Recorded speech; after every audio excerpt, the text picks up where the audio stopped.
Anything else? Going live. I think we are live. Good evening, everybody, and welcome to Nick's Wednesday night pub quiz. Lovely to see so many of you already online and raring to go. Tonight, as usual, 6 rounds of just tricky trivia to keep you going. My daughter Lydia's just turned up as we speak, so hope that she's going to get my quiz. I was already emailed it to her, so now she can go through it and decide how many of the questions I've already got wrong. Never mind, we'll see how we fare.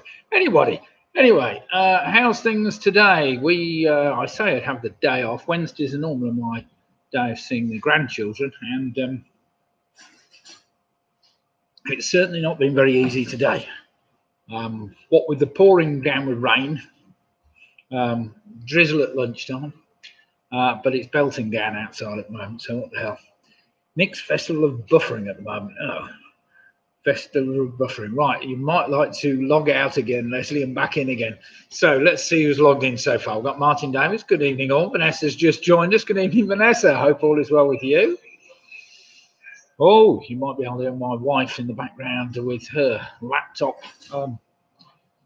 iPad even. She is repeating everything I say a few seconds after, but never mind. And we've got Georgia, and the Yorkies are here. So the Yorkies have already joined us. Good evening, the Yorkies. Hope all is well with you. Tell me, if you're all from York there, are you a pub team, or are you a student team, or are you just friends got together to do the quiz each week? It's interesting. And how did you hear about it? Did you hear about it on Twitter, or did you hear about it on Facebook? It'd be interesting to know. Anyway, Georgie. Mike's joined us. Good evening, Mike. Hope all is well with you, and ready to do battle in tonight's quiz. Talking of battle, last week it turned out to be a titanic struggle right to the end. We had split the difference, ending up overall winners last Wednesday on a fantastic 62 points. Close behind them were Don Quixote, who also were very, very close on 61 points. And we had PRS on 60 points. Just a little bit behind them, we had Home Alone 6 and The Famous 5, both on 58 points, with Aid the Lovely One on a fantastic 57 points, and Michelle and Ian Sherratt on 56 points. So it's a very, very close time last week. Now, this week, we've got some equally stupid and baffling questions to keep you all entertained. We're students at the Uni of York.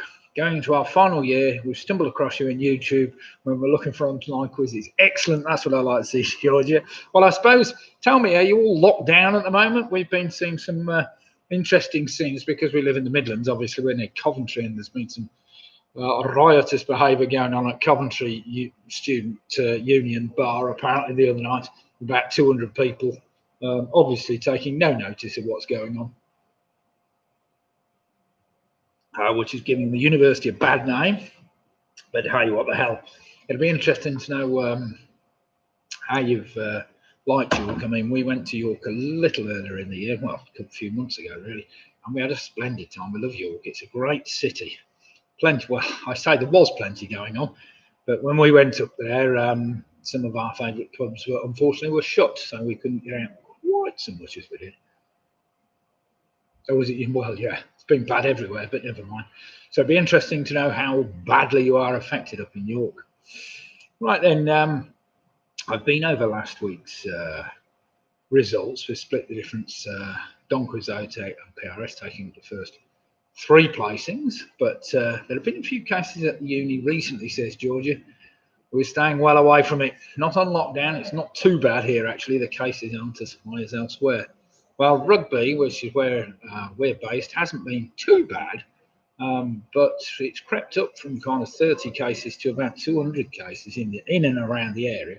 So we're not doing brilliantly well, but we haven't been locked down yet, so what the hell. Right, Faye saying, hi all. How is it only Wednesday? I could do with it being Friday. I think you're right, Faye. I could do with it being Friday, but never mind. It's Wednesday all the same. It's pouring down with rain. The temperature's dropped somewhat. More could we ask? We're certainly well into autumn now, and sooner or later, I'm going to have to put my heating on at my house. So it's getting that way, isn't it? But we'll see. It's still It's still a very comfortable 21 degrees in here tonight. So that's not too bad considering we haven't got the heating on, but never mind. Right, we've got Steve and Jill on tour in Minehead. Excellent. So good evening, Steve. Good evening, Jill. And hope all is well with you and you're enjoying your stay in Minehead. That sounds excellent news. But never mind, you've been out walking today or whatever. I wonder what the weather's like down in Minehead at the moment. It's absolutely pouring down here at the moment, but that time I'm sure will probably pass in the next hour or two. So I can hear it belting down on my metal roof. But never mind. Right, Mick and Bev has just joined us. Evening, Mick, Bev. Hope all is well with you too. Have you had a good day? What have you been up to? Let's hear all the things. And don't be afraid, everybody, to whack as much as you like on the chat column. It's as much chatting to me as chatting to everybody else on there. So do feel free to get involved with the chat and put some... well, you can always put some quiz questions up or ask a silly question that nobody's going to know the answer to. That's a good one. Right, Andrew Lewis has just joined us. Andrew and Jane, good evening to you too. Hope all is well. And from sunny Yelvertoft. That's an interesting one, Andrew. Has your pub reopened? Has your pub in Yelvertoft reopened, the Nightly Arms? I'd be interested to know whether they're actually open all of the week or some of the week or whatever else. So, yes, Jill Buse just saying, yes, we're staying with Glennis and Keith. So it's a good, strong team tonight of 4 in the household down there. That sounds good. Nick Bowers has just signed in. Hello, Nick and Rita from Bedford calling. Excellent. Bedford. Good evening to Bedford. Hope all is well there. Tonight, I am on a Whitstable Bay. Whitstable Bay, if you can read it backwards. Whitstable Bay Pale Ale, a refreshingly light and lively citrus aromas. Well, they can put what they like on there. It's basically a fine tasting beer, so nothing wrong with that at all. Chris Meads has just joined us. Good evening, Chris. Hope all is well with you. How's your day been? Because obviously you've been out in it today, probably in the rain. Andrews was just telling me, don't think it's open. We heard some time ago that it wasn't going to reopen. Oh, well, that's a bit of a shame if they're not, but never mind. Right, Matthew Blood's just joined us. Good evening, Matthew. Hope all is well with you. PRS are signing in, so now your trouble starts. Very strong team, PRS. Last week's runners-up, and that was only third place last week, but they won it the week before on the Wednesday, so... PRS, you can expect a good, strong competition from them. Roy Jobs just told me he's on Oakham Citra tonight. Well, unfortunately, I'm not. The wife is sat there with a bottle of Oakham Citra, and I've got the, as I say, Whitstable Bay Pale Ale. She says I drink it too fast and don't sip it enough. So I'm being given what I'm being given, but never mind. Matthew Bloods put Howells with it's nearly an apostrophe.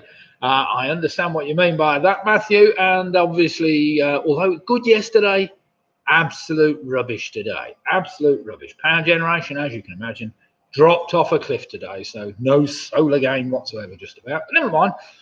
At least the house is still warm, and I haven't got to worry too much about the heating as yet. But we'll see what the temperature holds in store over the next week or two. I'm sure it's going to have to be on soon, but never mind. Michelle's just joined us from Crick. Good evening, Michelle. Hope all is well with you and ready to do battle. I think I mentioned Michelle earlier last week, 56 points in a very creditable 6th equal place, I think. And Paula Lewis has just joined us with the Quizzy Rascals. Good evening, the Quizzy Rascals. Now we're in for it all. Great to see you. Hope all is well with you. And you're keeping reasonably well, I trust, in this dreadful time of lockdown. Just when we thought it was all going to get better and I could stop doing all the quizzes on a Wednesday and a Sunday night and just go back to doing them down the pub and hopefully doing them live at the same time. I was going to actually do them live from the pub, but it now looks as if the restrictions are so ridiculous now that it's getting very difficult to do anything from a pub, but never mind. Matthew's just saying Whitstable Bay, just up the road from where I used to live. I'd not drink anything from that bay. Oh, well, that's fair. Well, it's got a very nice picture on the bottle. I've no idea what it's like there, but never mind. George Priestley has just joined us. Good evening, George. Let's have a big thumbs up to you. Hope all is well with you. And Jane and Graham are signing in from sunny Cambridge. It can't be any worse than the weather has been in Rugby today. We've had drizzle most of the day, took the kids out to the park, had to sit under an umbrella having a marvellous picnic, as we do most weeks lately. But yeah, this evening it's pouring down, so we wouldn't have been set out having a picnic. Nick Bowers is just saying hello, Jim, and we've got Jackie Skip just joining us. Good evening, Jackie. Trust you're all keeping well and ready to do waiting for a good quiz tonight. Now, tonight's rounds. Let's quickly run through tonight's rounds, let you know what you're in for. Obviously, firstly, it's Wednesday the 30th. The first round is entitled Wednesday the 30th, although I've just realised I've got a question myself. But never mind, we'll come across that one in a minute. Round number 2 tonight is going to be all 6-letter words starting with the letter C. So how could that be any easier? They're all 6-letter words starting with the letter C. That's a round 2. Round number 3 is a trivia trail where the last letter of your first answer is the first letter of your next answer. Till you get to number 10, and the last letter of number 10 is first letter of number 1. You get the idea of that one. Trivia trail, fairly straightforward. Round number 4 is a mystery number of letters round. One of the answers will be 3 letters long, another one will be 4, 5, 6, 7, 8, 9, and 10. You get the idea. Round number 5 tonight is an initial letter link, where we take the first letter of each answer. And finally, question number 10 asks you basically to rearrange those letters, and it will spell out something famous, or should do. And finally, round number 6 tonight is a general trivia round where I try and catch you out with some very tricky trivia. Some of it is ridiculously stupid tonight, so just bear with me. It might just sort out the teams right at the end, but we'll see. Invariably, it doesn't, but sometimes it can help sort things out right at the end of the quiz. So there are 6 rounds tonight. Lydia, have you noticed my first mistake in round number 1? I just realised I've got a question missing. I have to make that quickly when I'm doing something else. Yes. I haven't put the numbers on either. That doesn't help, does it? So just bear with me, everybody. Last minute tweaking of the quiz. I should have done this really, but a bit earlier. But never mind. Sure you're not all that bothered, are you? But never mind. So how's everybody been keeping? Anybody got anything marvellous to share with the group? And do feel free to share in your news. Anybody's birthday, or anybody's got a new grandchild, or anybody's giving birth to anything, or I'll say anything, anybody. Right, it's the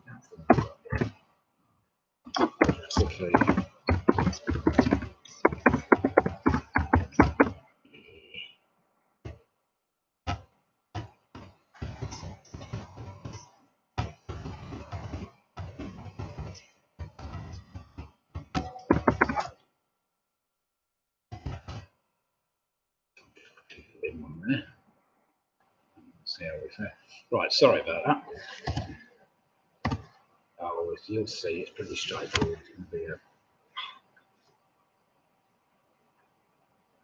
got more questions than answers. Right, sorry. Let me just get back to my screen. Right, there we have it. Right, we have Jane Gifford. We've seen a bit of sunshine today, but drizzling now. Yeah, well, it started off this morning with us. It was quite hazy sunshine to start with. I thought we were in for a bit of a treat. I thought it was going to be much better than they forecast, but then slowly but surely by midday the cloud had come over. It started drizzling. We had some horrible drizzly weather while we were sat outside having our picnic at Ryton Pools, which is a very nice area to have a picnic, I have to say, but we were under shelter, keeping our spirits up. The kids couldn't care less whether it was raining or not. So what the hell? Find they don't all go home with colds, we're all right. We won't know that until next week. Right, John's just joined us. John on the famous 5 are here. Have you got a full team tonight, John? Interested to know about that. And Graham Gifford just said hello, Jim. Right, 48 teams all logged in now. We've got 50 teams logged in. It's about right for a Wednesday night. I hope you all enjoyed the Sunday night quiz. It was a great quiz on Sunday night to keep you all busy and whatever. Roy's just saying Home Alone 4 and 2 are AWOL. Oh, and 2 AWOL here. No 4 tonight. Right. Well, 4's a goodly team to have anyway, isn't it, John? Right then, let us get going. We've got just a minute to go, and then we'll crack on with the quiz. As I mentioned, your first round tonight is entitled Wednesday, the 30th, whereby your first answer will start with the letter W, your second with the letter E, your third with the letter D, and so on and so forth. So, are we all ready to do battle? As I say, there's 50 current subscribers online. It seems to be stable. I don't know about you. Leslie Barrett was saying that he got some problems with buffering earlier on, but hopefully that's gone if you logged off and back on again. Or hit, as Mike Yates suggested, you hover over some button at the bottom, which I don't know what you do. But apparently hovering over the button and clicking it, it may reset it. So there how we have it. Right then, everyone, let me just get my screen set up with my quiz of science time. Just do what I need to do. That's what I need to do. And then we can get going. Right then, Wednesday the 30th. Here we go. This is quiz number 53. You'll be pleased to know, since lockdown started in March. Right, here we go then. Starting with the letter W.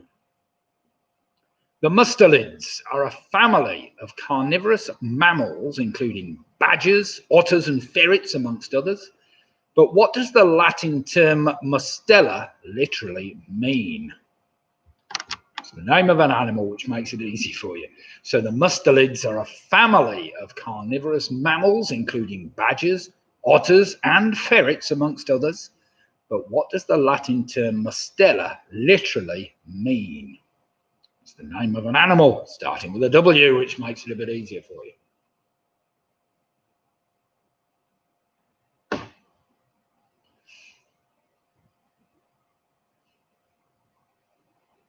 Right, question number 2, starting with the letter E. E for Eric. In which city of the United Kingdom would you find the Scottish National Portrait Gallery?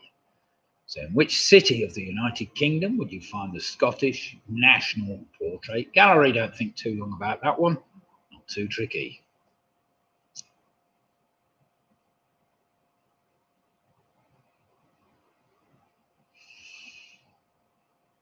Question number 3, starting with the letter D.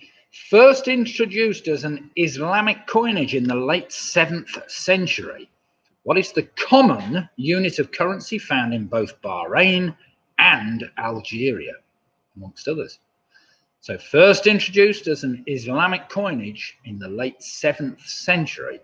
What is the common unit of currency found in both Bahrain and Algeria?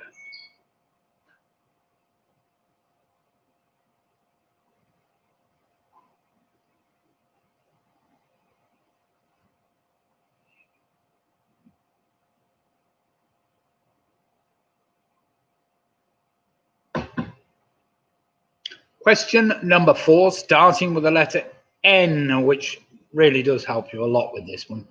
Which battle was a decisive engagement of the First English Civil War fought between the Royalist army of King Charles I and the Parliamentary New Model Army commanded by Sir Thomas Fairfax and Oliver Cromwell? It was a decisive battle as well.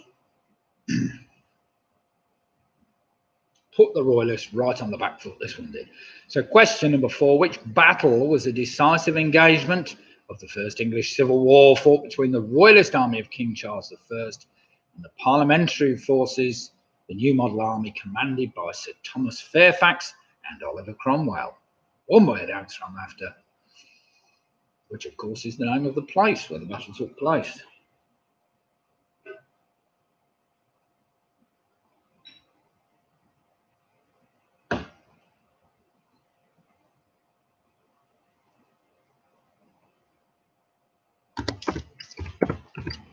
Word out there actually after number 15.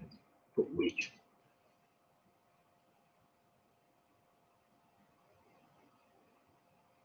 Question number 5. It's really a 2-word answer. You'll know her by this name. Question number 5. Who inherited, starting with an E, and it's a 2-word answer I'm after, who inherited a vast estate at the age of 15, which made her the most sought-after bride of a generation? She would eventually become the Queen of France, the Queen of England, and lead a crusade to the Holy Land. Interesting question, that one. So who inherited a vast estate at the age of 15, which made her the most sought-after bride of her generation? She would eventually become the Queen of France, the Queen of England, and led a crusade to the Holy Land. It's a minimum of a 2-word answer. You'll all know it by a 3-word answer, really, don't you?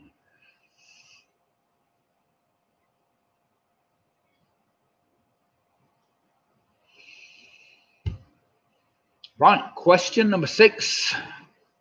For all you mathematicians, starting with the letter S, what name is given to a triangle with all sides of different lengths, i.e. no sides are equal and no angles are equal?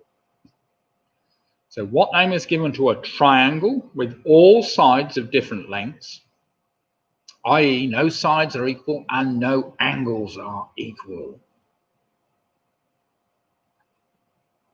Are you all keeping up okay? That starts with the letter S.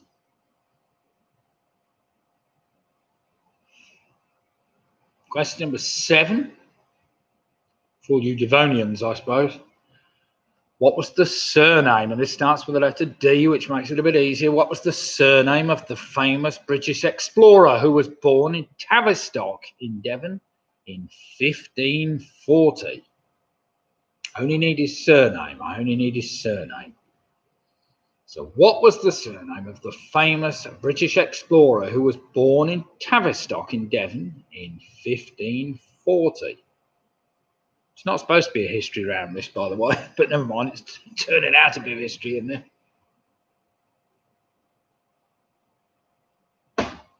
What's that?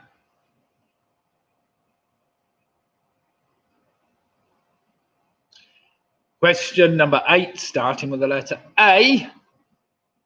Bordered by Tennessee to the north and Georgia to the east, which US state appears first alphabetically? So bordered by Tennessee to the north and Georgia to the east, which US state appears first alphabetically?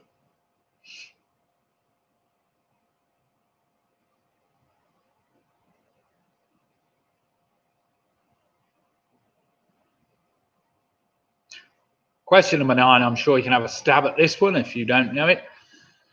Remember, it starts with the letter Y, which helps somewhat. Which measure was first mentioned in British law in 1439 in an attempt to stop cloth sellers avoiding taxation? So question 9 again, which measure was first mentioned in British law in 1439 in an attempt to stop cloth sellers avoiding taxation?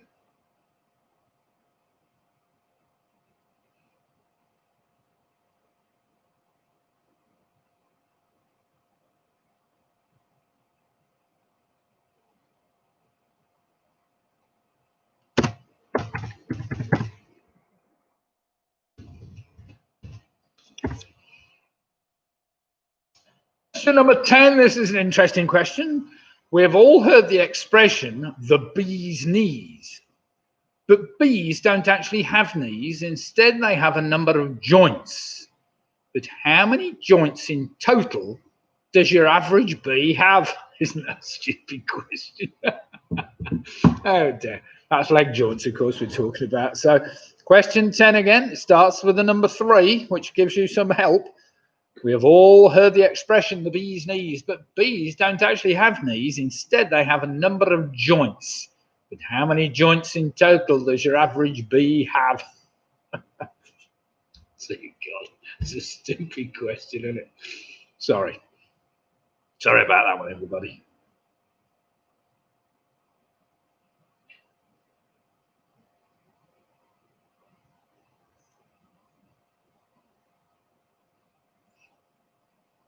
Question number 11, I've just had to make up quickly to give me a note. I'd forgotten completely. I was looking for it's difficult making up questions with a 0 to start, but never mind, because it was fractions or something. So I'll give you another maths question. How is the fraction 7/8 represented as a decimal number? Fairly straightforward. How is the fraction 7/8 represented as a decimal number?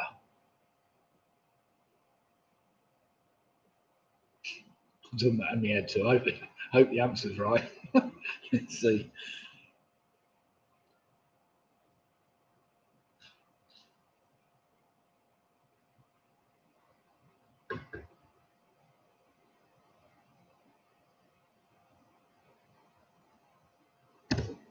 Right, question number 12 starts with the letter T, as in 30th.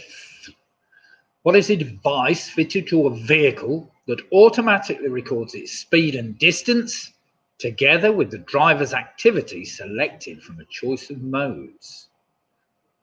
So what is a device fitted to a vehicle that automatically records its speed and distance, together with the driver's activity selected from a choice of modes? I'm sure it's law in this country, probably all the way across Europe.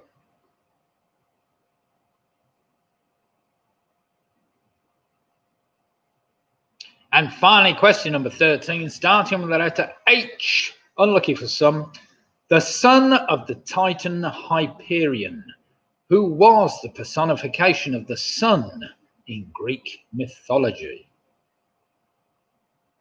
So question 13 again, the son of the Titan Hyperion, who was the personification of the sun in Greek mythology, starts with the letter H. Right, nice easy round to get you going there, with exception of the bee's knees, but never mind. So I'll see how you've all fared after that round. I trust everybody's got an answer down for most of them. Always had a guess at some of them, if not. Come on, you Yorkies, I'm expecting the third years at York University, all very clever.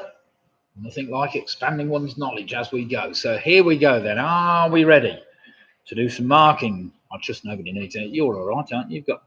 You've got a question. You've got an answer for it, even if they're wrong. But right, the mustelids. It comes from the Latin term mustela, which actually means weasel. A weasel is a mustela. So well done if you work that out. Number 2, the Scottish National Portrait Gallery is in Edinburgh, of course. Number 3, first introduced as Islamic coinage in the late 7th century. It's the dinar. I was after the dinar. It's actually used in about 8 different countries, I think, across the Middle East. Number 4 was the Battle of Naseby, of course. Battle of Naseby, decisive battle in the English Civil War. Number 5 was Eleanor of Aquitaine. Well done if you've got Eleanor of Aquitaine. That was tricky, that one was. Number 6 is a scalene triangle that doesn't have any equal angles or side lengths. Number 7, of course, it was Sir Francis Drake I was after. Just needed his surname. Drake was born in Tavistock in Devon. The last US state alphabetically, of course, is Alabama. Number 9, which measure was first mentioned in British law in 1439 and attacked to stops? Well, you had to buy a yard of cloth. It's a yard I wanted. Number 10, well, there couldn't have been many. Bees have 6 legs, so it's got to be a multiple of 6. And it's got to start with a 3, so it's either 30 or 36. In fact, it was 36. So 36 joints in your average bee's legs, apparently. Number 11, the fraction 7/8 is represented by 0.875. Number 12, I was after that device, a tachograph, of course. And finally, number 13, Helios was the god of the sun in Greek mythology. Helios. Alex, me and Mum doing the quiz tonight. Alex, was it your birthday I saw the other week on, I didn't mention it because I don't think you did the Sunday night quiz, but anyway, I was going to mention, was it your birthday, 40th birthday last week, or am I just on the wrong thing? Let me know. Right, we've got the famous 5 on a fantastic 12. We've got Sarah and our friends from Worcester on 12. We've got Mike Yates on 9. We've got PRS on 13 points. Graham Gifford on 13 points. The Quizzy Rascals are on 13 points. Andrew Lewis on 12. Martin Davis, 11 points for us. Nicky's P's brilliant. Michelle says 13 points. Jill Pugh on 11 points. The Booby Prize girls are on 11 points. We've got Nick Bowers on 10, split the difference from 13. The Yorkie's got a very respectable 8. Harry Julian on 11. We've got Vanessa Hughes on 9. No, my birthday is in May. All right, wasn't you then, Alex? Must have been a different Alex Brown. Never mind. Mick Roberts on 13. Leslie Barrett was on 13. Rojo and the gang, Home Alone 6, are on 11 points. So some great scores there on that first round. One or two dipped out. I expect Eleanor of Aquitaine was a bit tricky for them. And Roger Griffiths on 11. Well played, Roger.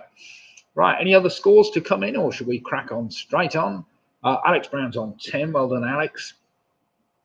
Right, all 6-letter words starting with the letter C. Oh no, Alex has corrected his score. He's now on 11. Any further advances on 11?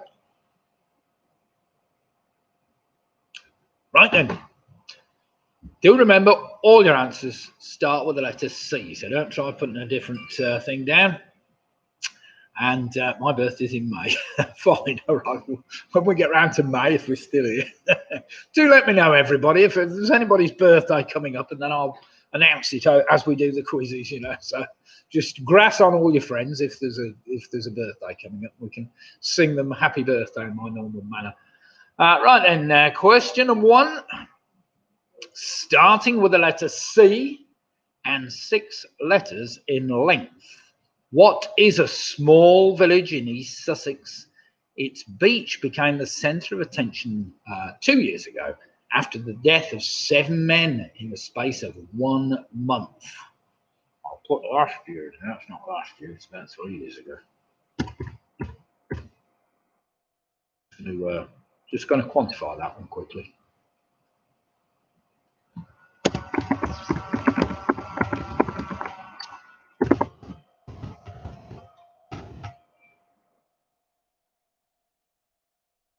'17, 2017.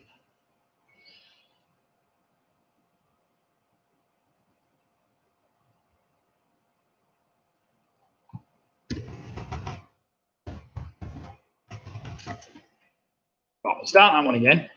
What it is, a small village in East Sussex. Its beach became the centre of attention in 2017 after the death of 7 men in the space of 1 month. I'm sure you've all heard the place. Starting with the letter C, 6 letters long. Question number 2, the Yorkies will get this one. What name is traditionally given to the land on which a college or university and related institutional buildings are situated? So question 2 again, what name is traditionally given to the land on which a college or university and related institutional buildings are situated? I know it comes from the Latin for something, but I can't remember what it is. Field or something. Somebody's going to tell me in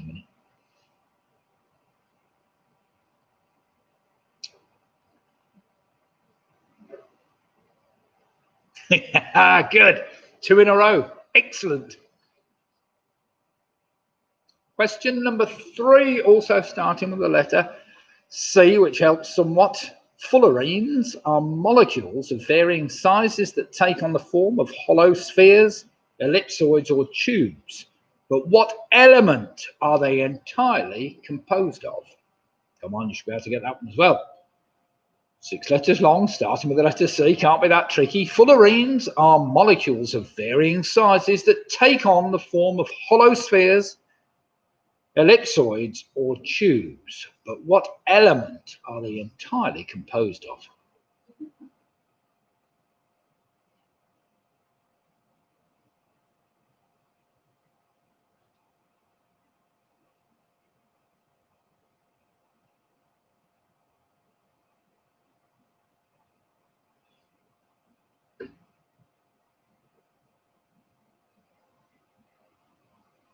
So, question number 4. In Greek mythology, who was the ferryman of Hades who carries souls of the newly deceased across the rivers Styx and Acheron? It is also the largest of the 5 known natural satellites of the dwarf planet Pluto. Pokeballs. Oh dear.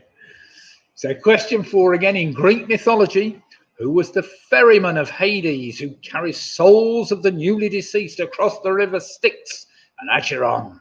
It is also the largest of the 5 known natural satellites of the dwarf planet Pluto. Do remember, starts with the letter C and it's 6 letters long. Question number 5. What name is given to the final segment of the vertebral column in humans and apes and certain other mammals such as horses? So what name is given to the final segment of the vertebral column in humans and apes and certain other mammals such as horses? Just after a one-word answer, starting with a C. 6 letters long.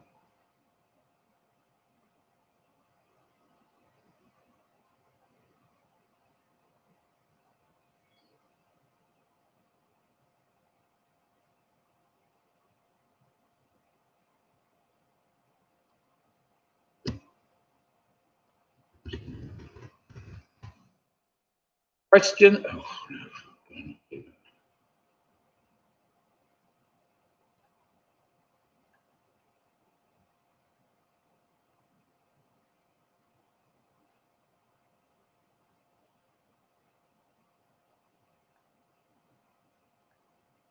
Question number 6.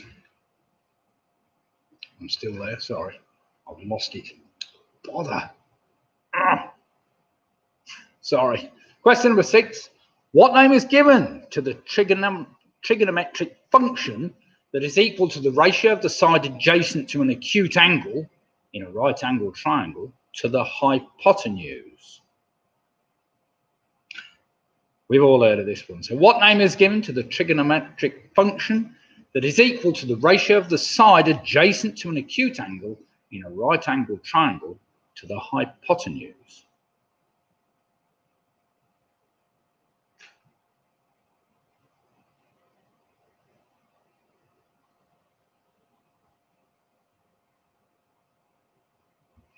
Question number 7, again for students, I suppose, also used in the title of both an Oxford and Cambridge college, which widely used Latin word literally means body.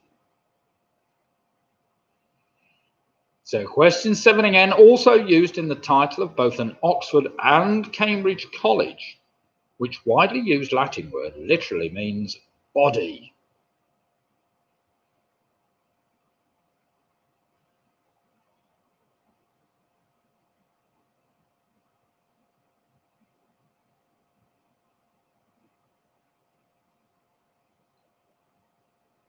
Oh dear, it's pouring rain outside.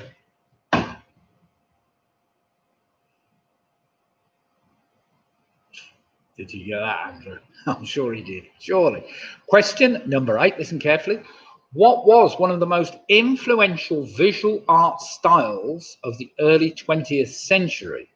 It was created by Pablo Picasso and George Braque in Paris between 1907 and 1914. Jackie said, I lost the will to live during question 6. Oh, what was question 6? Oh, yes, good one, Matt. Remember, it starts with the letter C, Jackie. It's not that hard.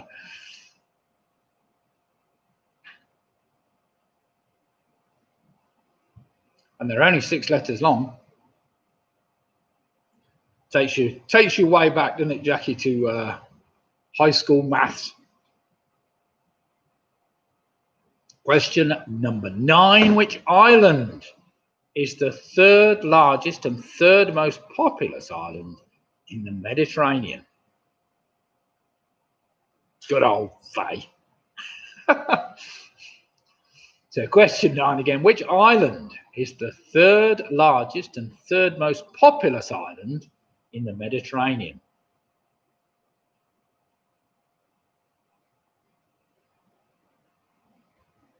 Again, 6 letters long, starting with the letter C. Can't be that hard. I loved high school maths. I had a wonderful teacher. Excellent.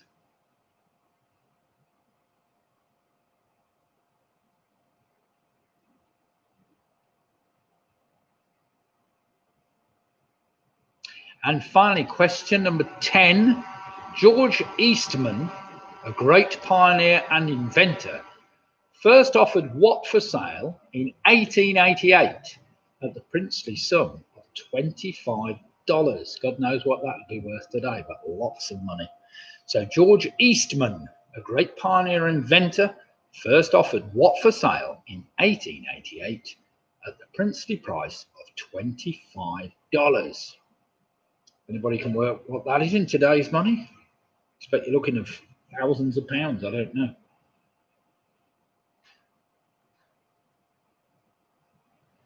Right, you should have 10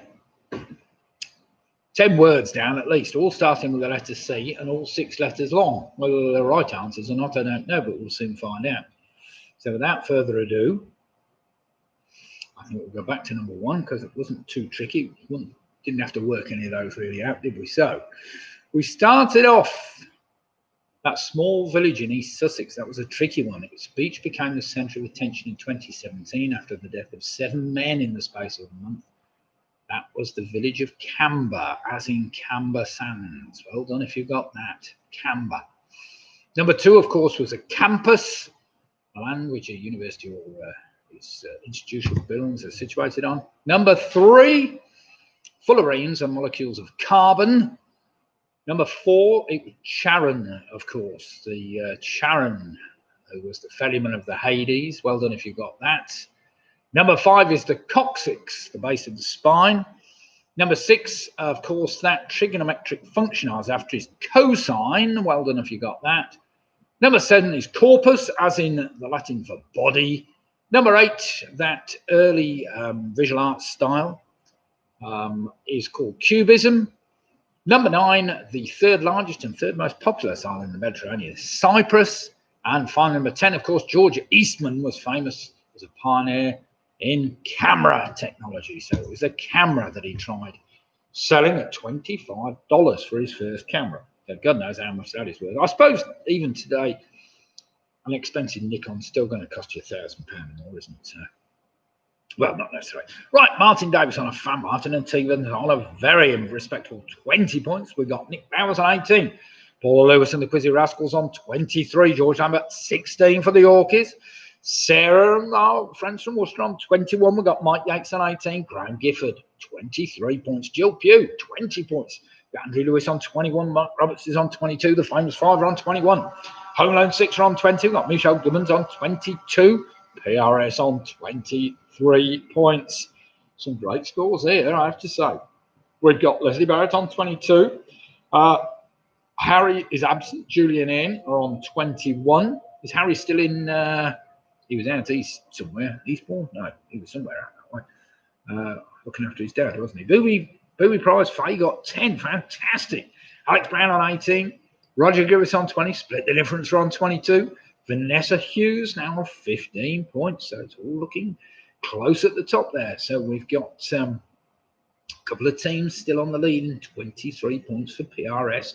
Graham Gifford also on 23 points and Quizzy Rascals all on 23 points. Some great scores there. We've got a number of teams on 22, 21 and 20. So let's all hang in there. Now, round number 3 is a very straightforward trivia trial where the last letter of the first answer is the first letter of your next answer. You get the idea. They're not all one-word answers, although most of them are. There's a couple of 2-word. I will tell you when we get there. All right. So question number 1 is a 2-word answer. First and surname I'm after. Who played, this is question number 1, who played alongside Paul Newman in the film The Colour of Money, Dustin Hoffman in the film Rain Man, and alongside Jack Nicholson in the film A Few Good Men? 2-word answer, very famous actor. So who played alongside Paul Newman in the film The Colour of Money, Dustin Hoffman in the film Rain Man, and alongside Jack Nicholson in the film A Few Good Men? Right, take the last letter of his surname, and it's the first letter of this 1-word answer. So question number 2, what 1 word is often used to describe a medical procedure whereby a drug is injected into the space surrounding the spinal cord in order to eliminate pain? So what 1 word is often used to describe a medical procedure whereby a drug is injected into the space surrounding the spinal cord in order to eliminate pain? The rain's getting worse here. We're going to get washed away.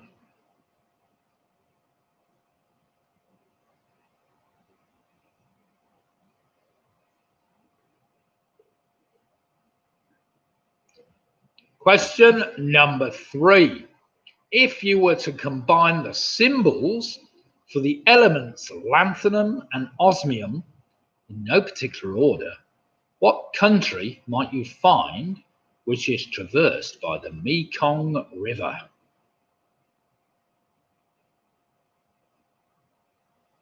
So if you were to combine the symbols for the elements lanthanum and osmium in no particular order, what country might you find which is traversed by the Mekong River? It's a river we saw, didn't we, actually? The Mekong.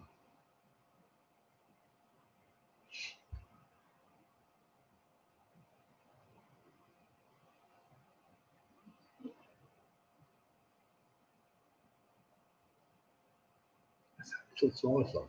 A tiny little song. And I hope you realise the Mekong, we went there. Question number 4. What is a long, flat, bone-shaped, like a necktie, located in the centre of the chest? So question number 4. What is a long, flat bone shaped like a necktie, which is located in the centre of the chest? One word answer I'm after for that one.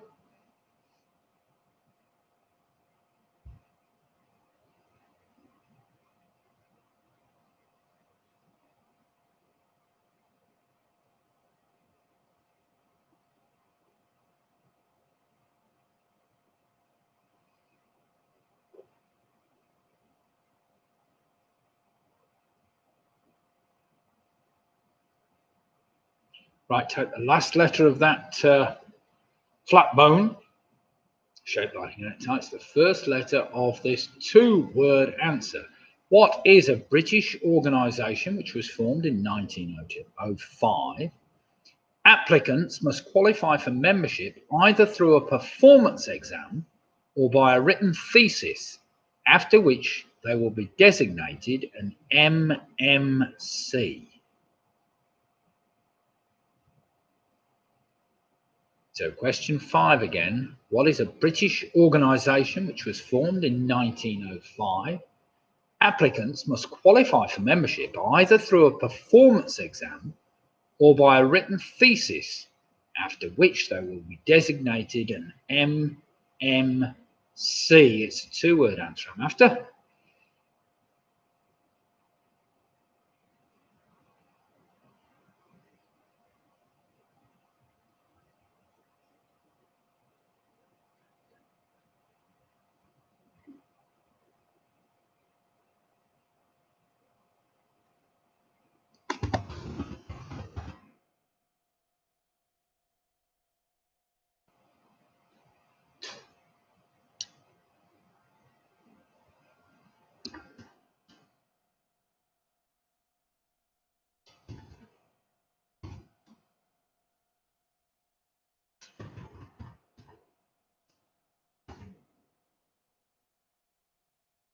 Just changing this one around a little bit.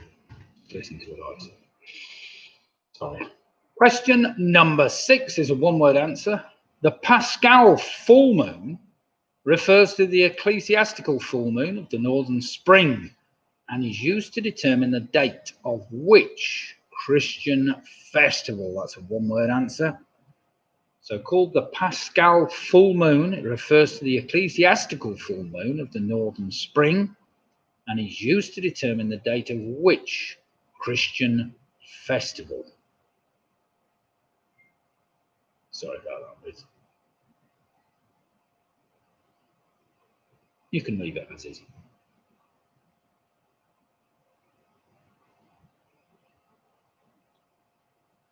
That's just a 1-word answer.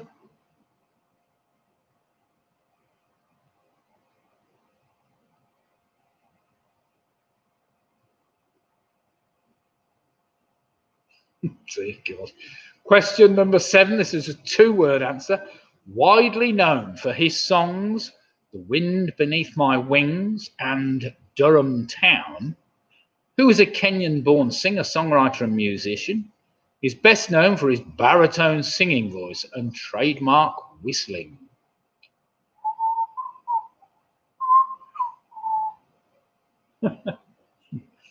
Robert will be telling me to shut up in a minute.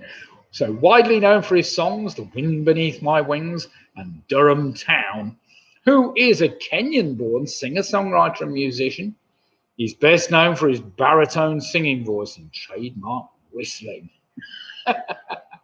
Yeah, Robin saying you've been warned. Okay. Oh dear. That's a two-word answer, of course, I'm after for that. Chap. Right, take the last letter of his surname, and it's the first letter of this. In January 1867, at least 40 people died after falling into the freezing waters of which London Park's lake? Very grim affair. So in the January of 1867, at least 40 people died after falling into the freezing waters of which London Park's lake?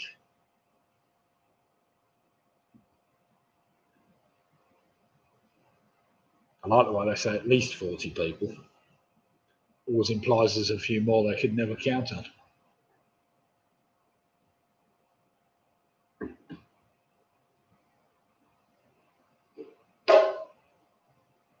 Now, I've spelt that as a plural with an apostrophe S at the end.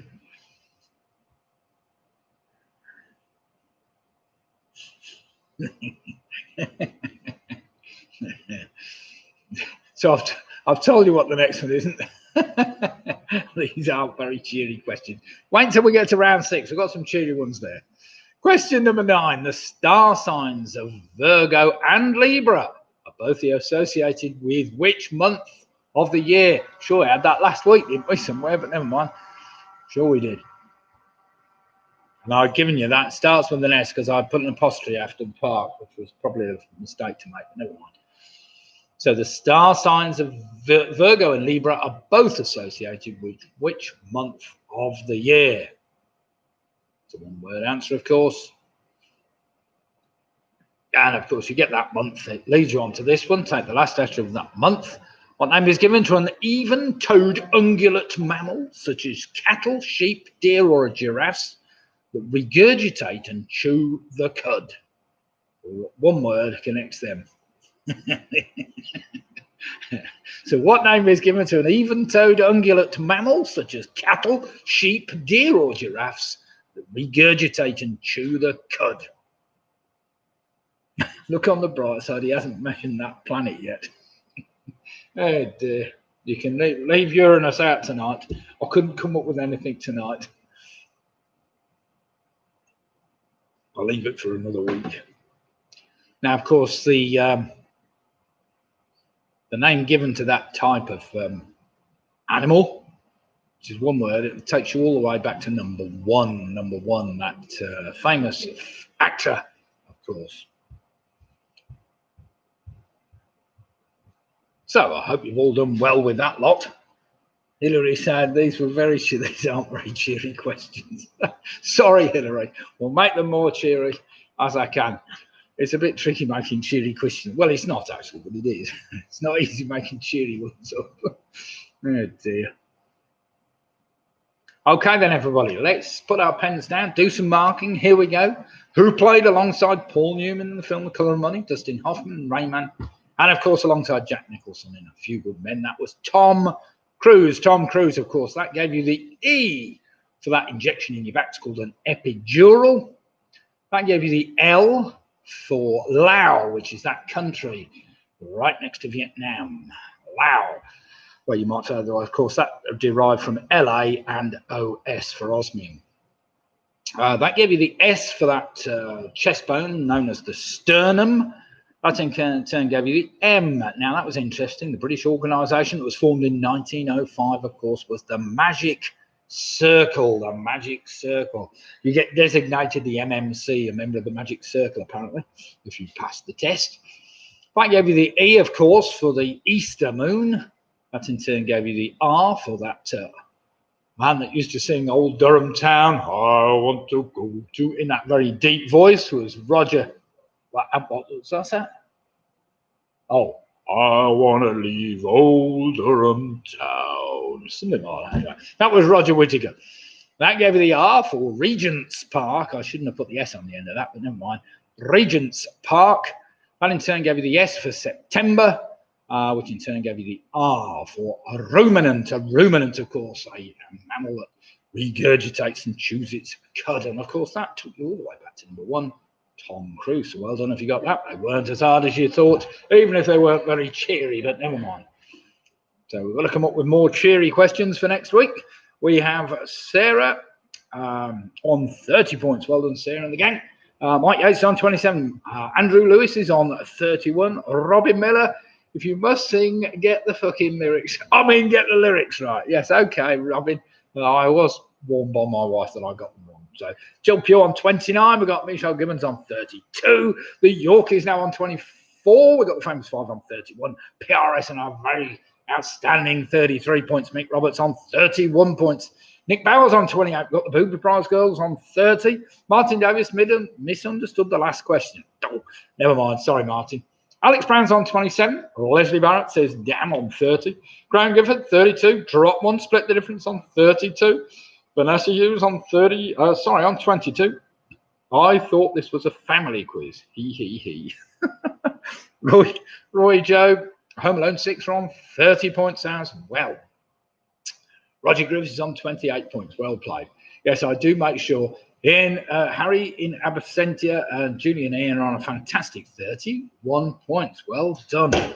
Well done indeed. Yes, the Quizzy Rascals on 33 points. So we've got a couple of teams on 33. We've got a couple on 32. It's all there to play for at the moment. We've still got plenty on 30 and 31, and there's plenty to play for. The last round's a bit of an awkward one. Now, we've done this before. This is a mystery number of letters round. A mystery number of letters round, whereby one of the answers has got one letter, one's got two letters, one's got three letters, one's got four letters, one's got five letters. You get the idea. And one of them will have 10 letters. So the catch is I don't tell you what order they're in. So, of course, you're busily trying to figure out what order they go in. So let's start you off with a nice, easy one to get you going. Yes. Question number one, which you probably won't know and you might have to come back to. In the game of water polo, what colour hats do the goalkeepers wear? So in the game of water polo, what colour of hats do the goalkeepers wear?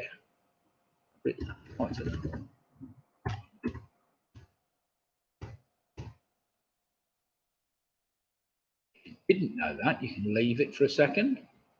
Come back to that one. Question number two. What fruit has varieties including Gala, Cox's Orange Pippin, and Pink Lady? So which fruit has varieties including Gala, Cox's Orange Pippin, and Pink Lady? Just a singular, please.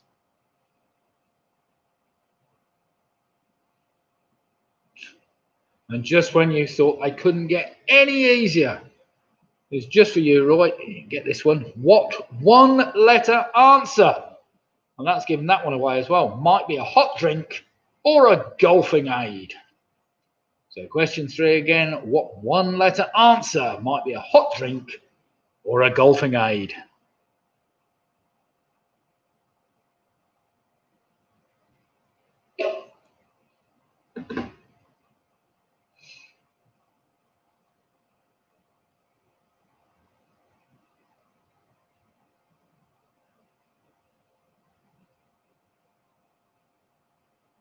Question number four. What name is given to a person who supervises the safety and rescue of swimmers, surfers, and other water sports participants?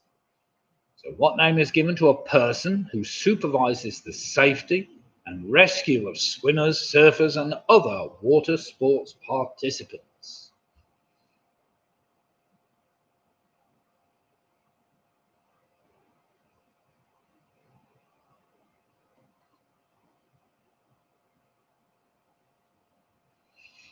Question number five.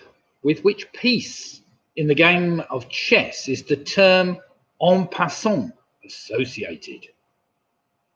So with which piece in the game of chess is the term en passant associated?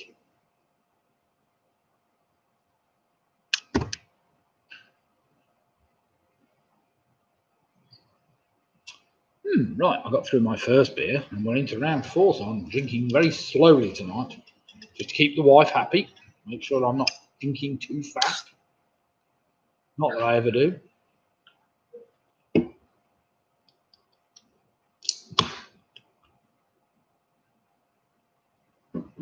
There's a bit of a tricky word, but you'll have all heard this. What one word can be used? This is question 6.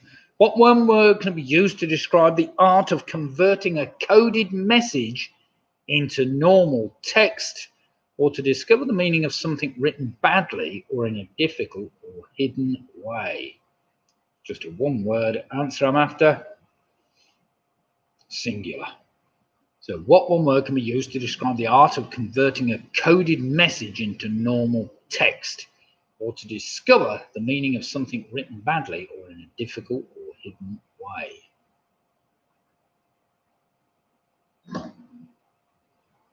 Right, I'm now on the Freakworks Phantom Pale Ale. This is an oldie special. A cheeky little beer. Right, question number 7. In 1973, Mariner 10 was launched to make close-up observations of which planet in our solar system? So in 1973, Mariner 10 was launched to make close-up observations of which planet in our solar system?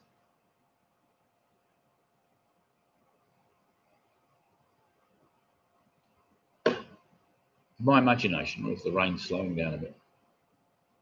No, I think it's still chucking it here.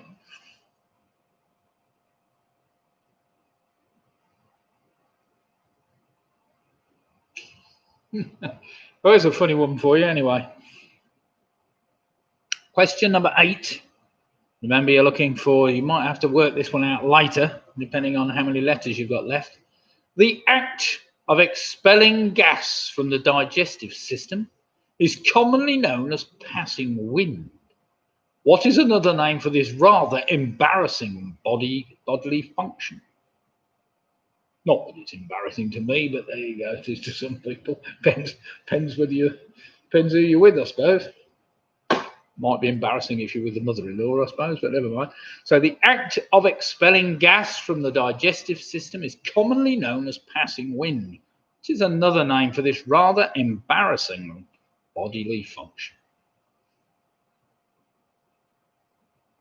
Now, of course, there's a number of words that could be, but you'll need to work out how many letters you've got to work with in that one.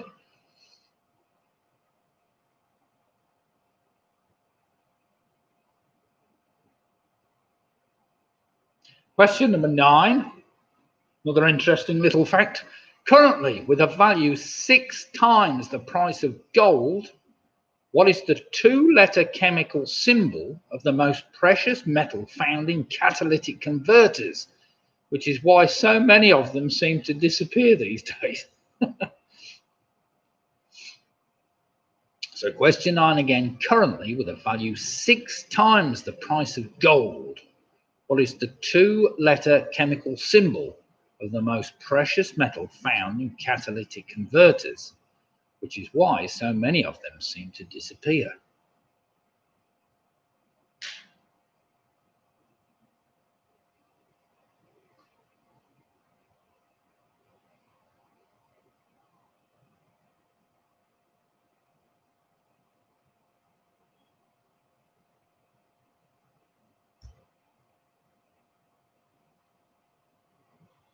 And finally, question number 10, a bit tough this one. Owned by the National Gallery in London as part of the Lane bequest, the Umbrellas, which I'm sure you've all heard of, is an oil on canvas painting, part impressionist and later reworked in the classical style by which French artist? So question 10 again. Owned by the National Gallery in London as part of the Lane bequest, the Umbrellas is an oil on canvas painting, part impressionist and later reworked in the classical style by which French artist? Right then, you should have one answer, which is one letter, one which is two. Well, I told you which those were, And then you should also have a 3, a 4, a 5, a 6, a 7, an 8, a 9, and a 10 letter answer. So I will give you a couple of minutes to work those out.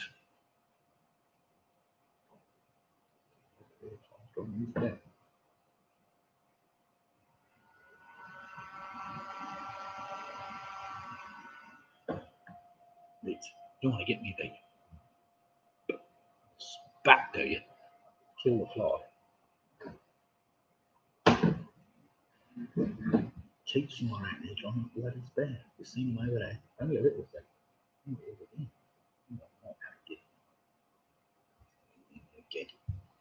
I'm being bothered by some pesky little beer fly, I think.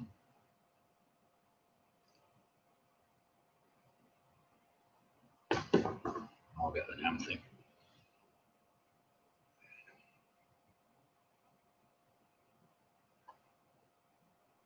Right, have we all gone quiet?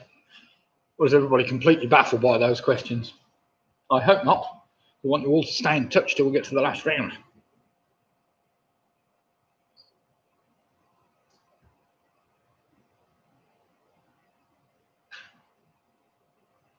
What do we all think about these? In fact, are any of you living under more curfew? It says a quarter of the population now apparently is under much tighter restrictions. We're all under some restrictions, but seems a bit odd now having to walk in the pub with your face mask on. Then you sit down, you can take it off again. Unless you're walking past somebody and then you've got to put it back on again. That's all a bit silly. But then you can't drink in the pub with a face mask on, can you, I suppose? Right then, does anybody need any more time? Or are we getting there? Just put in the chat if you need a little bit more time. I will give you another minute. But if you're really struggling, we'll see if we can help you a bit more. Jackie says yes, okay, no problem, Jackie. Come on, you and Faye will work this one out together.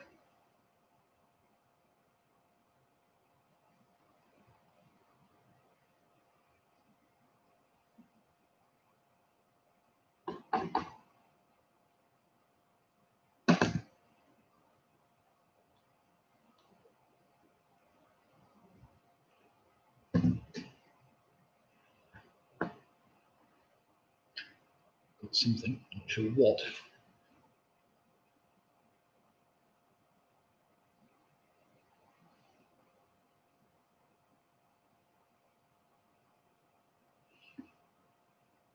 Ooh.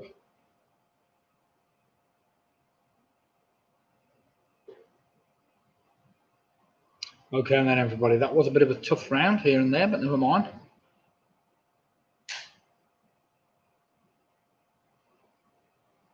She's not a piece.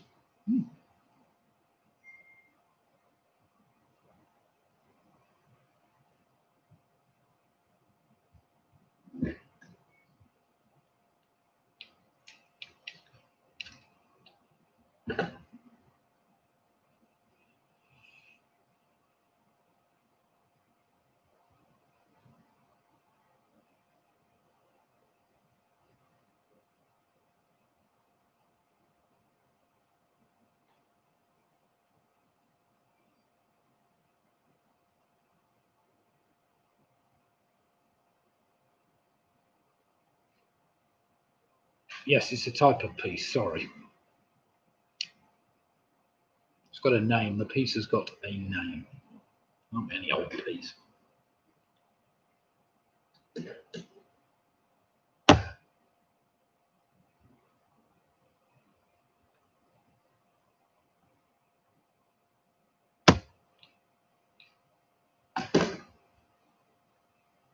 And as you're asking, yeah, I just say with which piece in the game of Bond, so it's not plural. So with which piece in the game of chess is the term en passant associated?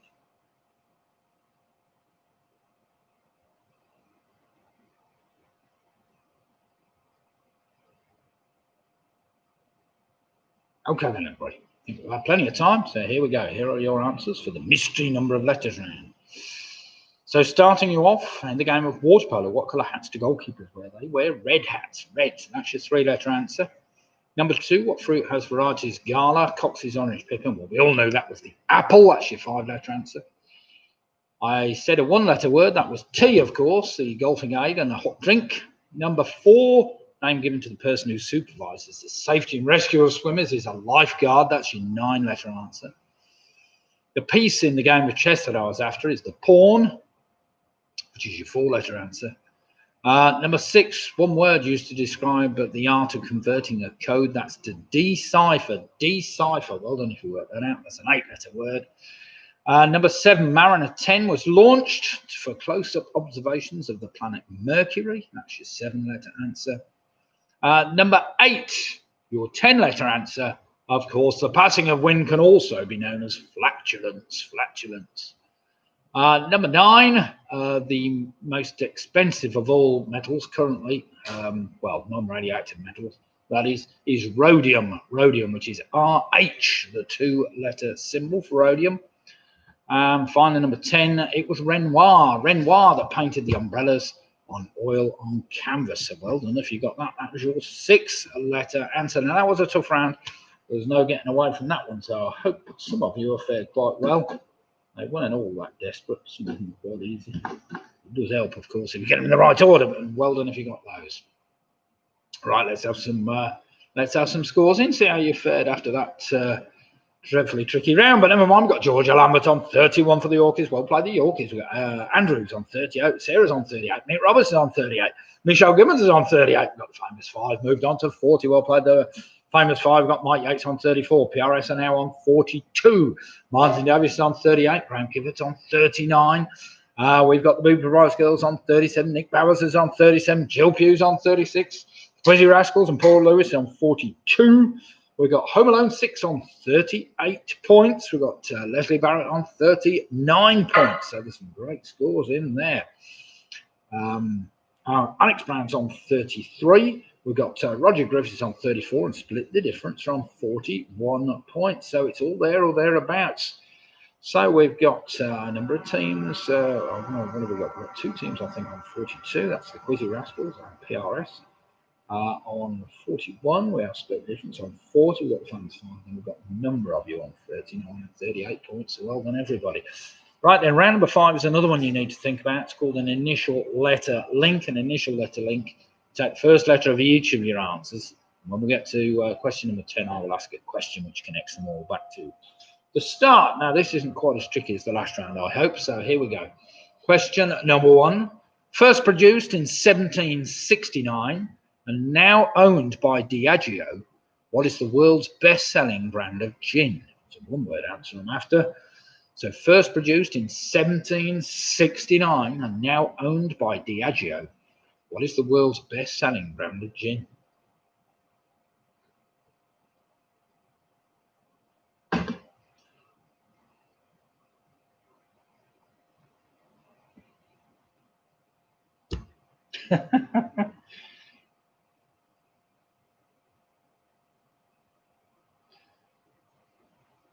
Question number 2. What name is given to a short and humorous 5-line poem where the first, second, and fifth lines rhyme with each other, as do the shorter third and fourth lines? So what name is given to a short and humorous 5-line poem where the first, second, and fifth lines rhyme with each other, as do the shorter third and fourth lines?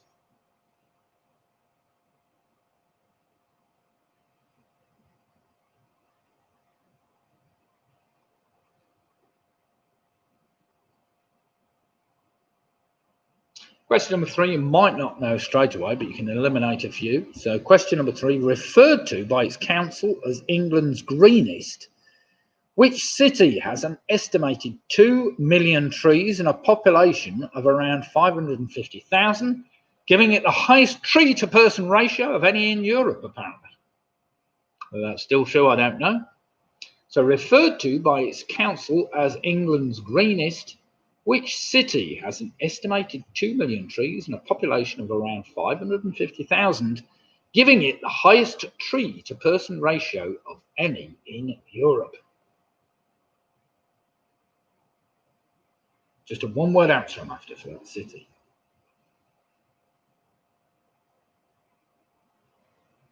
Question number 4, dead easy. St. Andrew's Day is the feast day of Andrew the Apostle and is celebrated on the 30th day of which month of the year? So St. Andrew's Day is the feast day of Andrew the Apostle and is celebrated on the 30th day of which month of the year?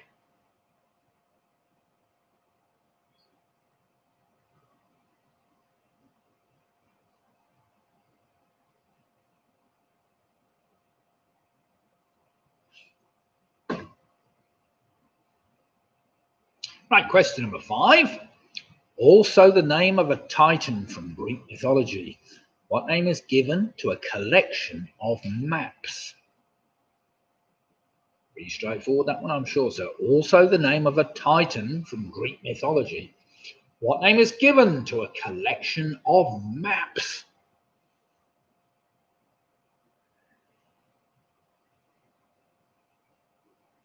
I do believe it stopped raining outside. I can't hear a thing now. I think the big clouds have gone through if we're lucky. Is it supposed to be cold tomorrow or is it warm? I don't know. I haven't had a look at the weather forecast.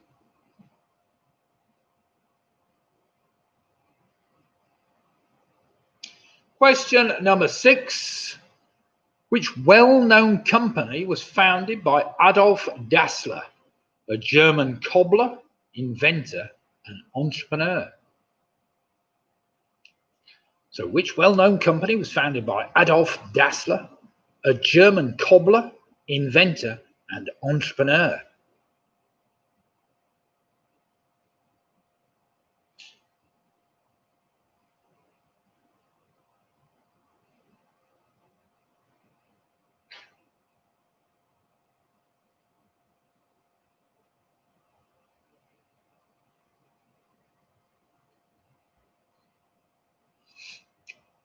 Question number 7. Salt Lake City is the capital and most populous municipality of which American state?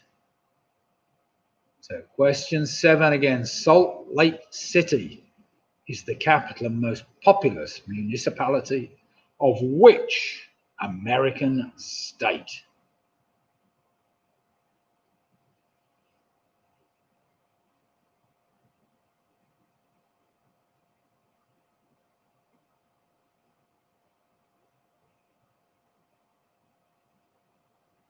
You're tired.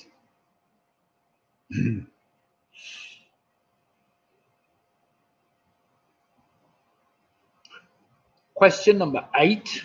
The name Twankey first appears in an 1861 play by Henry James Byron, but with which pantomime do we associate Widow Twankey? So the name Twankey first appears in an 1861 play by Henry James Byron, but with which pantomime do we associate Widow Twankey?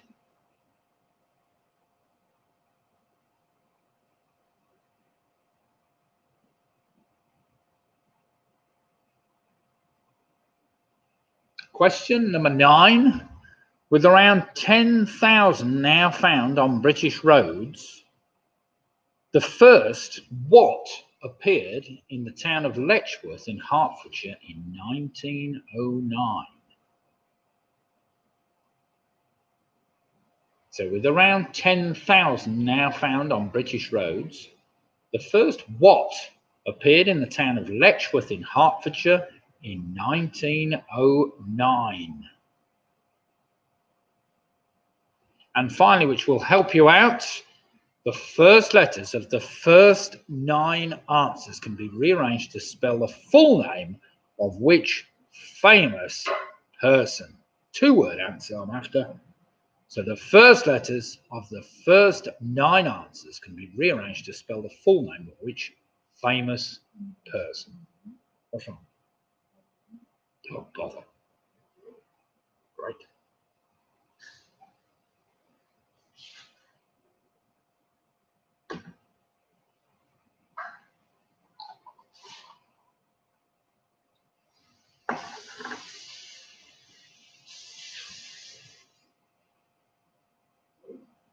Right, I'll let you work those out. I'll give you a minute or so.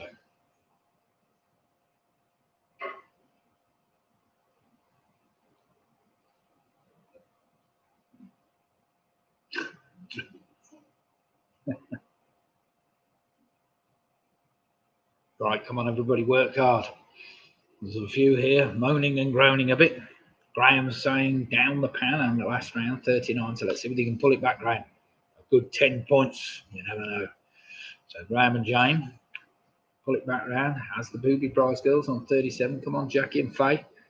Again, another good round here. Could put you right back in the running, especially as the last round's a bit of a sod. Well, it's not. It's a silly round. Never mind.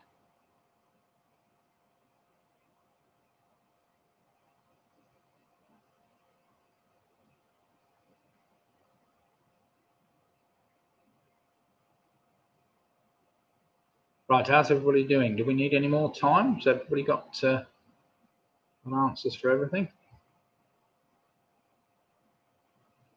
If you remember, all the questions are down in the right-hand chat column, the live chat column.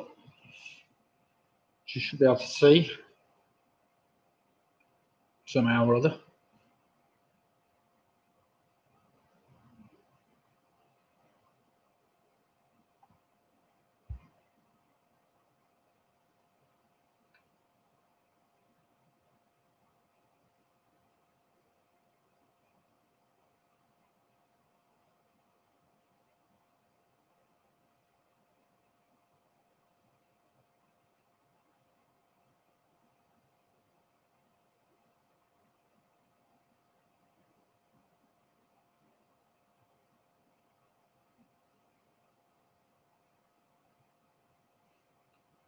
Oh dear, I've got something wrong here.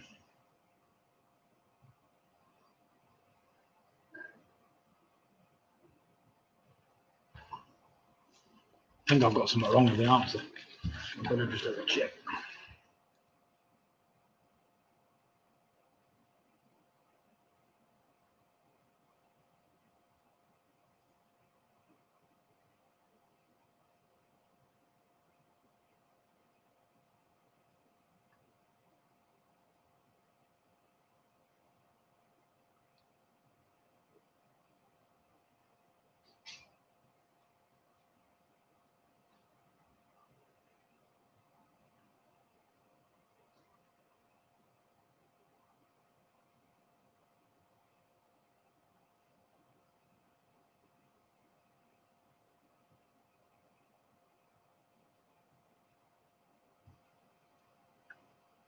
Oh no, I'm all right. I thought I got one wrong.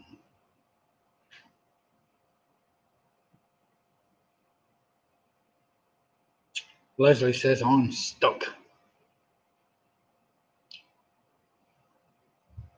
Clue, please. Does anybody? Yeah, I'll perhaps give you a clue so you can stay close together.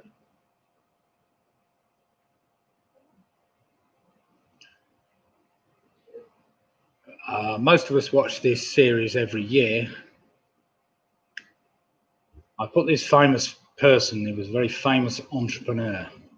2-word answer.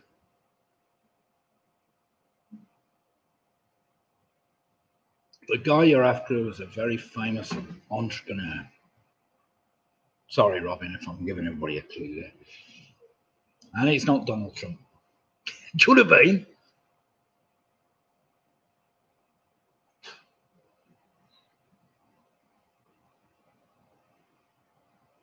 Now giving you that clue. I'm going to give you another 30 seconds and you're going to get swapped.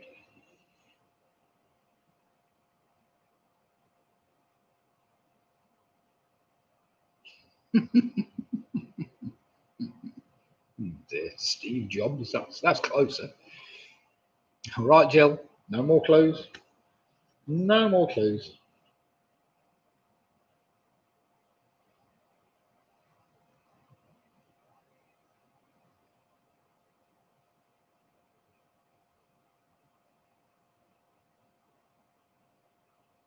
How are you all faring in sunny Minehead anyway? It's been nice there today, or has it been raining down there?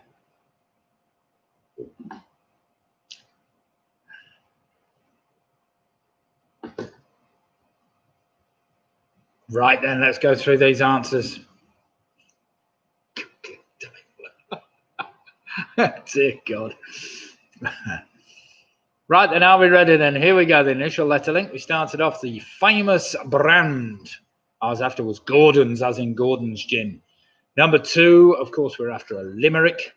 Number 3, that apparently referred to its council as English greenest, which I can hardly believe, is Sheffield. Well done if you got that. It used to be the dirtiest city in Europe, possibly at one time. It's now apparently the cleanest. Number 4, St Andrew's Day, happens in November. Number 5, of course, that Greek titan was Atlas. Number 6, Adolf Dassler. Well, of course, he formed Adidas, the famous cobbler, inventor, and entrepreneur. Number 7, Salt Lake City is in Utah. Number 8, Twanky, of course, Widow Twanky comes from Aladdin. Number 9, with 10,000 now found on British roads, what first appeared in the town of Letchworth. That was a roundabout. Well done if you got that. And finally, of course, the first nine answers can be arranged to spell the name of which famous person. I did say in the end he was an entrepreneur. It was Alan Sugar. Alan Sugar. Well done if you got that in the end. Right then, let's head on up and see how you fare before we go into the last round. So we've got the famous 5 on a very respectable 50 for the famous 5. Well done then. Sarah and our friends from Worcester on 47 points. We've got Graham Gifford, 49 points. Martin Abbott on 45. Michelle Gibbons on 48. We've got the Yorkies on 39. We've got Home Alone 6 on 48. We've got Mick Roberts on 46. Nick Bowers is on 47. PRS are on 52 points.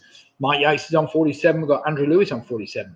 Leslie Barrett, 49. Well played him. Split the difference on 51 points. Who else have we got to come at the moment? I think that's about it. We've got Quizzy Rascals are on 52. Harry, Julie and Ian, minus one of them, is on 49. We've got the Boobs Brass Girls on 47. Robert Griffiths is on 43.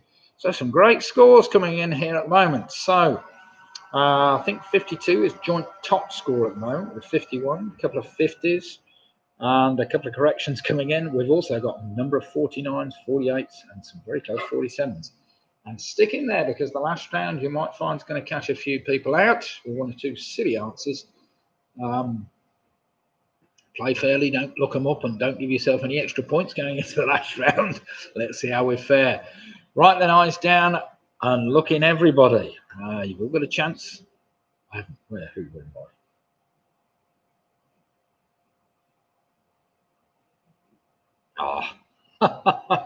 Oh, fantastic. Jill. Our granddad gave Alan Chuck his first job building paint roads. Fantastic. Oh, dear. Right then, are we ready? Eyes down, look in, last round, whether you're playing against yourselves or the rest of the teams for honour, top places. Here we go. Question number 1 is a straightforward anagram, which I will let you work out. Oh, fear my conquests. Oh, fear my conquests is an anagram of which person who was executed in 1587. Which might help a lot of historians there. Lydia's put it down in the chat column. Oh, fear my conquests is an anagram of which person who was executed in 1587. I'll let you work that one out.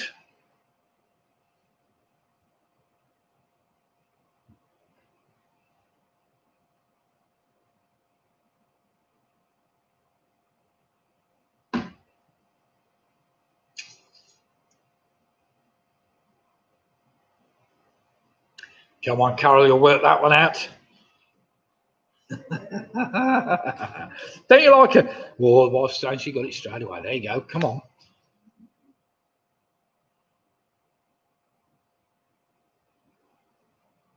Anagrams. You either love them or you hate them, I have to say. Never mind. Question number 2.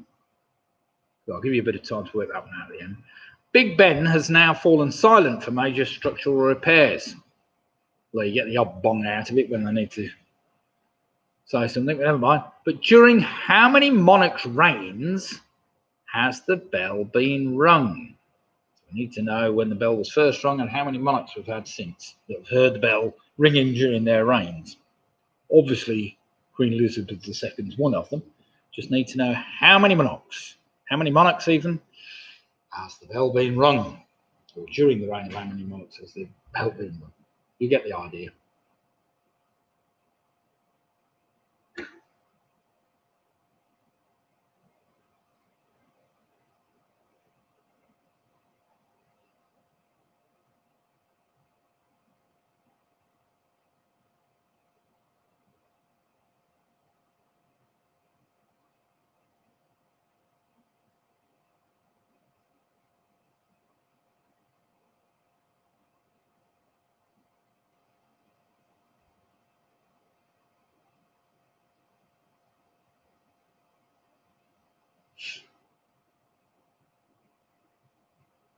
Right then, question number 3. Listen carefully to this.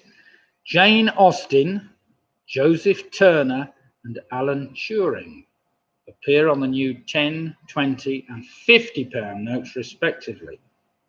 But which of these died youngest at the age of 41 years old?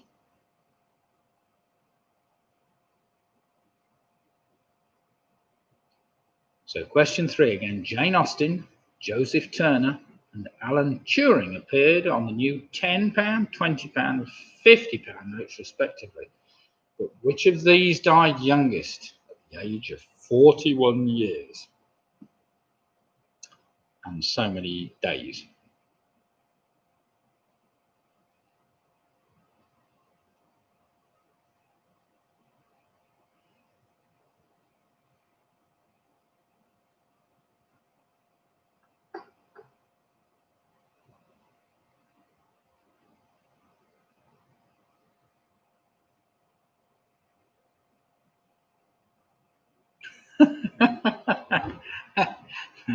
It's just stupid trivia, that, Roy.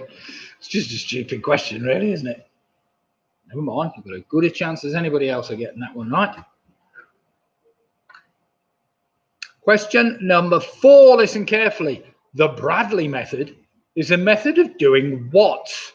I'll give you the choice. Is it baking bread, giving birth, or presenting quiz shows? So question 4 again. The Bradley method is a method of doing what? I'll give you the choice. Is it baking bread, giving birth, or presenting quiz shows?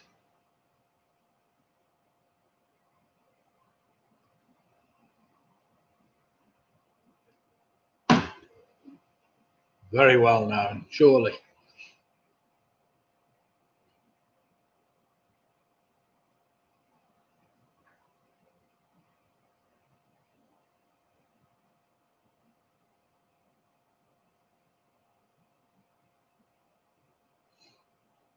Question number 5.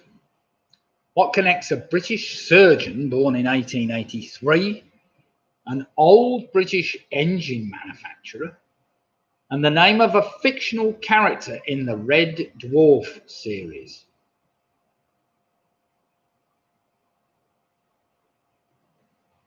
So question 5 again. What connects a British surgeon born in 1883, an old British engine manufacturer, and the name of a fictional character in the Red Dwarf series?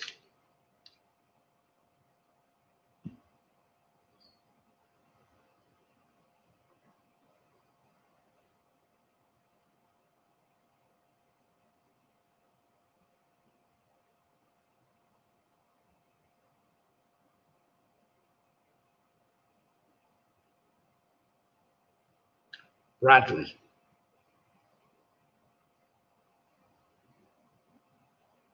Yeah, question 4. The Bradley method is a method of doing what?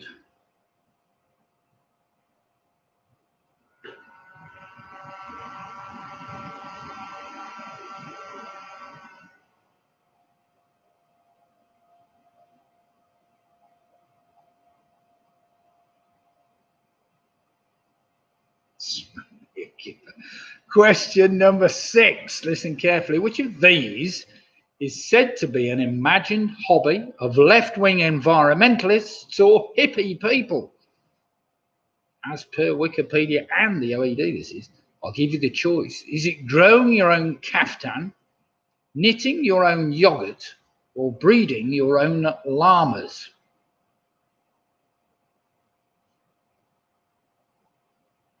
So which of these is said to be an imagined hobby of left-wing environmentalists or hippie people? I'll give you the choice. Is it growing your own kaftan, knitting your own yogurt, or breeding your own llamas?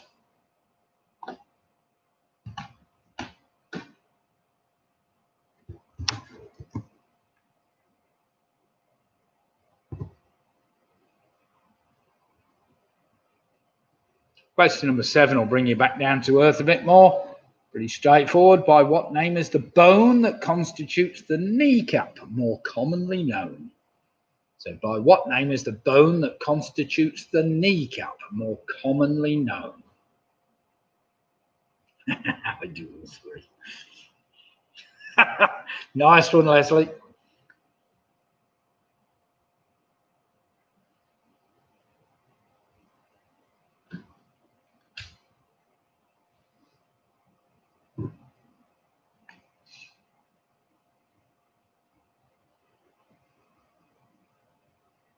Yeah, surprising that previous question, question number 6, it is actually defined as that in one or two reference books. Right then, question number 8. Listen carefully, all you Biggles fans. Written for young readers by W.E. Johns. Which of the following is not the real title of a Biggles novel? I'll give you the choice. Is it Biggles Takes It Rough, Biggles Sees Too Much, or Biggles Flies Down?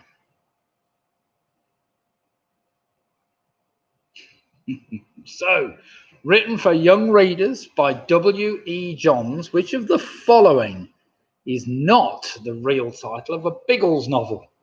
I'll give you the choice. Is it Biggles Takes It Rough, Biggles Sees Too Much, or is it Biggles Flies Down? Now that is a silly question. There's about 100 Biggles novels. Leslie says I'll have to ease up on the llamas. The bathroom's full. Oh dear. Breed them in the field, the back garden somewhere.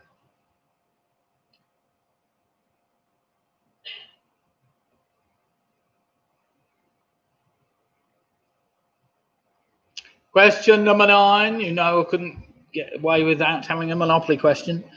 Stretching from the Elephant and Castle all the way to Lewisham, which is the only road on the Monopoly board which is south of the River Thames. Been there a few times. So stretching from the Elephant and Castle all the way to Lewisham, which is the only road on the Monopoly board which is south of the River Thames.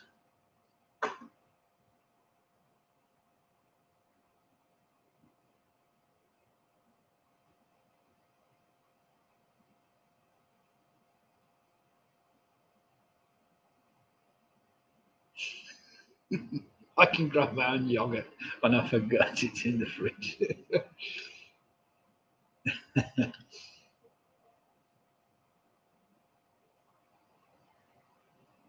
And finally, to put you all out misery tonight, question number 10. What is unusual about wombat droppings? Again, I'll give you the choice. Is it treated by Aborigines as a delicacy? Is it vivid pink in colour? Or are they cube-shaped? So question 10 again. What is unusual about wombat droppings? Again, I'll give you the choice. Are they treated by Aborigines as a delicacy? Is it vivid pink in colour? Or are they cube-shaped? And there we have to wrap it up with a stupid question to wrap the quiz up. And you'll all remember this one when you're ever asked about this quiz question again. It's one never to forget.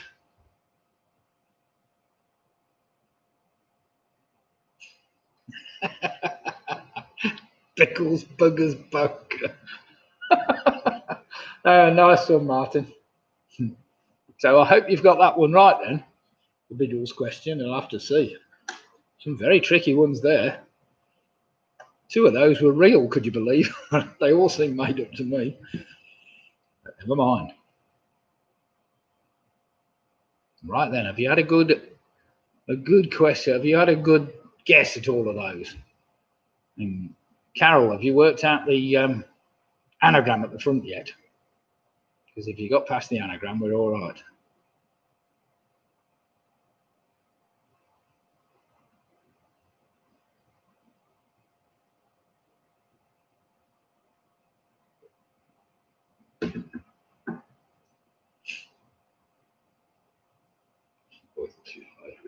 Biggles, buggers, bomb. Dear. Right then, does anybody need any extra time? We'll be happy to call it time and see who tonight's winners are. Or winner. Have we an out or out? Have we an out and out winner?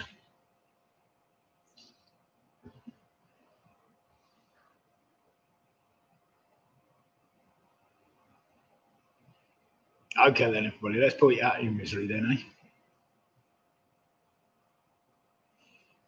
As nobody seems to need any more time, here we go then. O fear my conquests is an anagram of which person who was executed in 1587. That worked out it was Mary, Queen of Scots. Mary, Queen of Scots. Well done if you worked that out. Number 2, Big Ben has now fallen silent for major structural repairs, but how many monarchs' reigns have the bell rung through? That is 6 monarchs. 6 monarchs. Number 3, Jane Austen, Joseph Turner, and Alan Turing appear on the new 10, 20, and £50 notes, respectively. Which of these died youngest at the age of 41? Well, that was a bit awkward, that was, because both Turing and Jane Austen died at the age of 41. But it was Jane Austen that died the youngest. Jane Austen.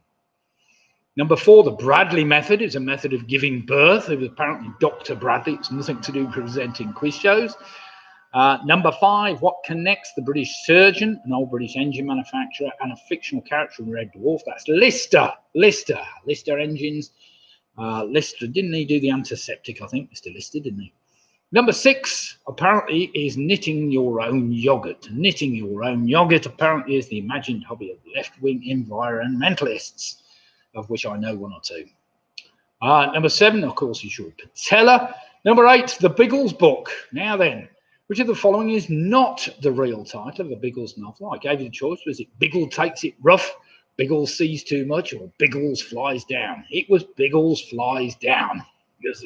That's more stupid than the other 2, perhaps, but never mind. Number 9, of course, is the Old Kent Road, which is south of the River Thames. And finally, number 10, what is unusual about wombat droppings? Well, apparently they are cube shaped. They are cube shaped. How on earth do you do a cube? I don't know. Apparently they use it for marking out their territory. They shuffle them about in little cubes, but never mind. So there we have it. You'll all remember now that wombat droppings are cube shaped, just to keep you going. And if you have a look on Wikipedia, you'll see a picture of them. Very strange indeed, but never mind. Right, let's have some scores in. We have PRS with a fantastic 61 points. Well played them. Anywhere near that's got to be good. Mike Yates is on 45.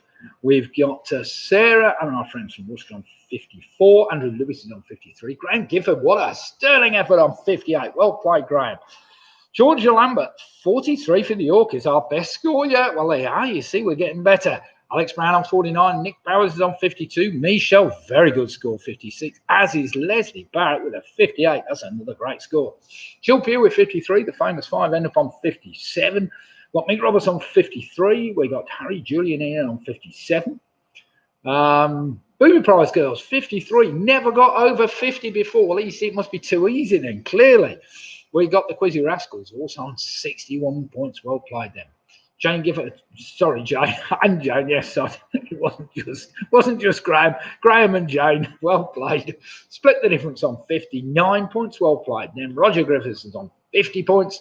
We've got Home Alone 6, so very sterling effort in the end there on 57 points. Well played them. Have we any more scores to come in? So it appears that the Quizzy Rascals And the PRS at the moment is sharing the spoils with a fantastic 61 points. Well played, both of them. And then on 59 points, it appears we've got split the difference. Well played them. And then we've got a couple of teams on 58. Well played, Graham and Jane Gifford on 58. That's a fantastic score. We've got Leslie Barrett also on 58 points. Well done, Sif. That's a great score from you. And then we've got a couple of teams on 57s. Well played them. And you will all remember now, forever etched on your minds, that Wombat poo is cube shaped.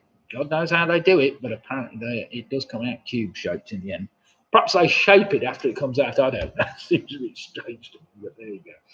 Anyway, good night all. I hope you enjoyed the quiz and learned one or two silly facts, if not anything new, but never mind. There's one or two there, but never mind.